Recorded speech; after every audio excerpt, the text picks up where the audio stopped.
এটা সত্য কথা। অনেক মহিলারা আজকাল তারা স্বামীকে মানুষ মনে করে না। অনেক মহিলা আছে। আপনি যদি মুসলিম নারী হয়ে থাকেন আমার বোন, আপনার জন্য আপনার স্বামীর নির্দেশনা মানাটাকে শরীয়ত ওয়াজিব করেছে। অন্যায় কোনো কথা যদি না বলে তাহলে স্বামীর নির্দেশ মানা।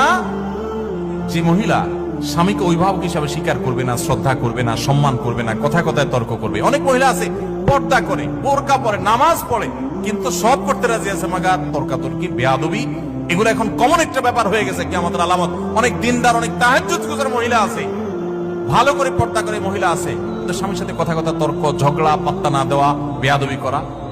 দেখুন, কোন একজন আমাদের পূর্বসূরি, কোন একজন সালাফের স্ত্রী, তিনি বলেছিলেন যে আমরা আমাদের স্বামীদেরকে, রাজা বাদশাদেরকে প্রজারা যেরকম ইজ্জত করে এরকম ইজ্জত করতাম, কিন্তু আজকাল তোমাদের অবস্থা ভয়াবহ।